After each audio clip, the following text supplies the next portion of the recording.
In Western India, there is a land of smiling people, of hard toil in the fields, of strange and lovely festivals. First, at dawn, we see the farmer's wife grinding corn on a wheel of the most ancient design, while her son leads out the cattle to the fields past the great banyan tree. By now, the wife has left her milling, turns to her next task, cleaning out the cowshed. This is the daily round, the same time for each new task each day.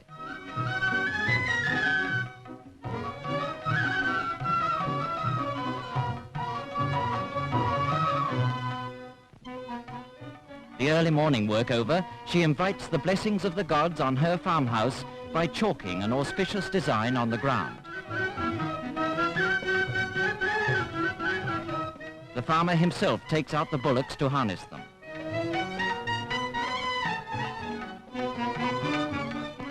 It is the season before the rainy season, the time of ploughing and sowing. Past another banyan tree, past the temple dedicated to Ganpati, past the women taking their water pots to and from the river. From the way these women wear their saris, from the style of the temple, from the banyan tree, we know we are in Maharashtra, the home of the farming and warrior race of Marathas. The wife is back cooking the morning meal. Part of the art of making it well is this patting it from hand to hand before throwing it on the warm pan.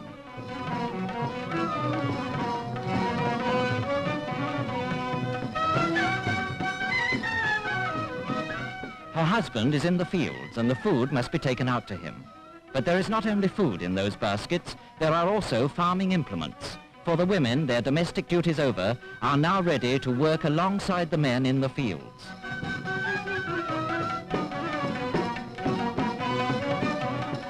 It is the dry season and the farmer is working at the well.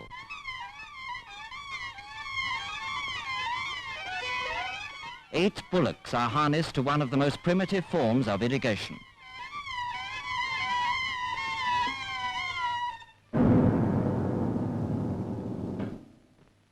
And now, when the sun is almost overhead, a meal to restore the farmer and to prepare the wife for her change from housewife to farmhand.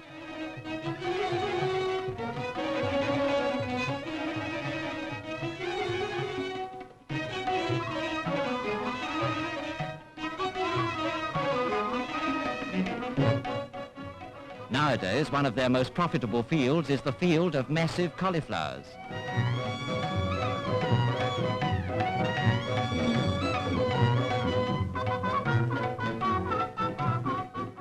It is the job of the women to collect them. It is the job of the women to get them off to markets.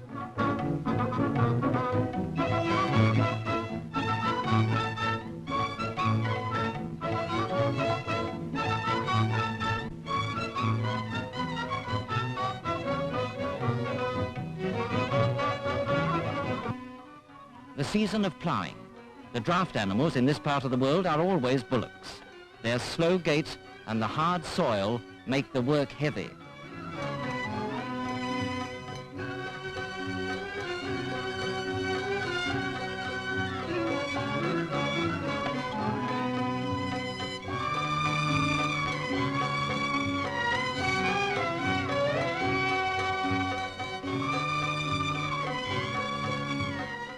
The work of sowing is easier, and the wife joins in. Now, the anxious days of watching for the monsoon rains are over. The rains have come, and the corn, their staple crop, called jwari, springs tall and fruitful out of the Maharashtrian earth. This is the corn the farmer's wife was grinding in the morning. Here, it's a far commoner food than rice.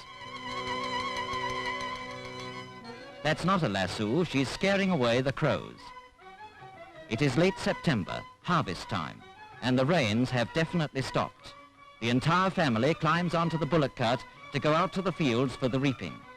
The anxious times of watching for rain, for pests, for any one of 1,000 mishaps is happily past now, and henceforth it is a season of hard work and celebrations.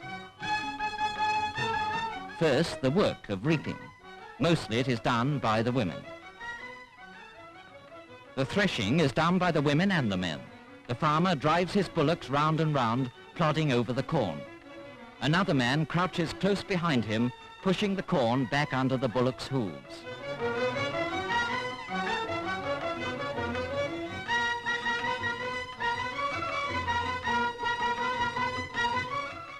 The winnowing is a picturesque sight. All over Maharashtra you can see the peasants at this season of the year perched precariously on narrow trestles holding trays of corn in the wind. The harvest is in, so now to the corn ceremony of Thanksgiving. The farmer throws red kumkum, which brings good luck on the pile of corn. Then a coconut, the food of the gods, is broken and the pieces cast on the corn.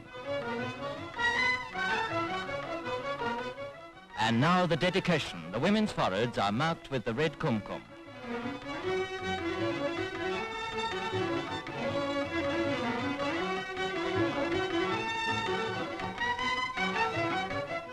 And after the ceremony, back to work, to pouring the corn into sacks ready for market.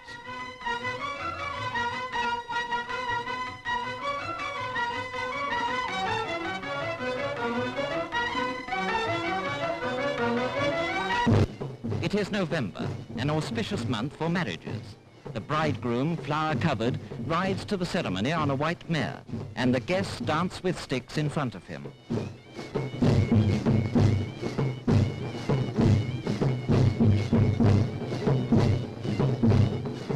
They do a fighting dance in front of him, with sticks for swords and shields held aloft.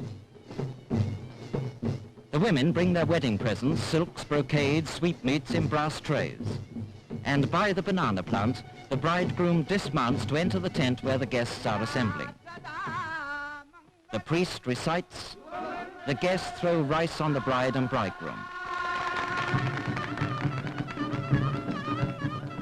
Now the pair have walked their 7 times round. Until this is done, the marriage is not complete, and a woman relative blesses them with rice.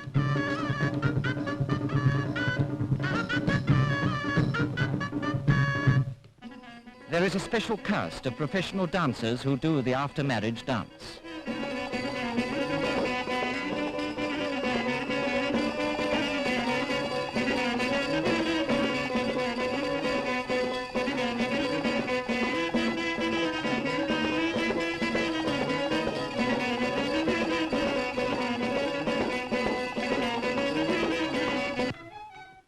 Another after-harvest celebration is the fair. Almost as exciting as they go off on their decorated bullock carts, the wife protests, according to tradition, against taking her own husband's hand in public.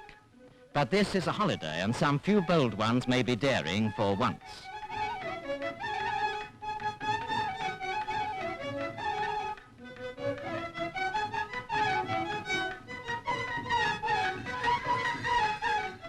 Hundreds of years ago, these families would have looked the same, galloping their bullocks along the country road.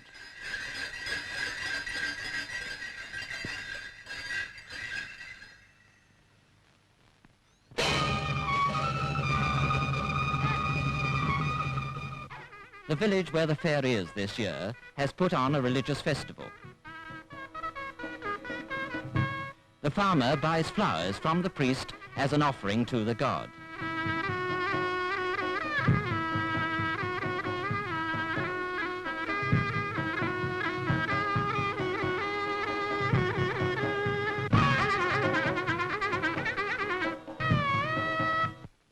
The centre of the fair is the cattle market, where some of the hardest bargaining goes on in the entire world.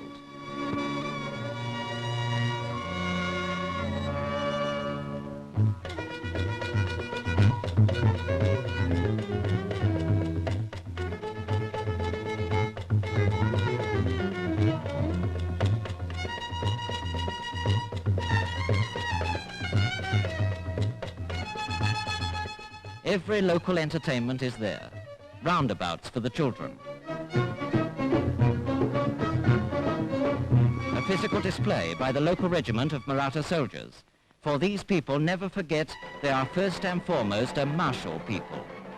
There is always a wrestling match, and every member of the crowd knows every trick.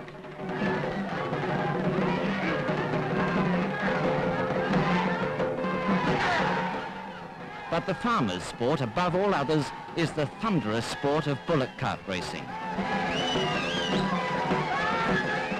As evening comes, they gather round the troubadour, who sings in rambling verses packed with war and triumph of the most illustrious king in their history, Shivaji the Great. In Maharashtra, the farmer is always a soldier. These 20th century soldiers are dressed in khaki, but their ceremonial of departure is the same as it was in Shivaji's great days. He bends down to touch the feet of his elders always before departing. The spirit of the great Shivaji is still in these men, and this is as typical a scene in this fascinating country as the scenes in the fields, at the well, or at the wedding ceremony. And this is a typical song. Oh, you lion-hearted Marathas, never know fear, as your forefathers never knew fear. A typical song and a typical scene in the land of the plowshare and the sword.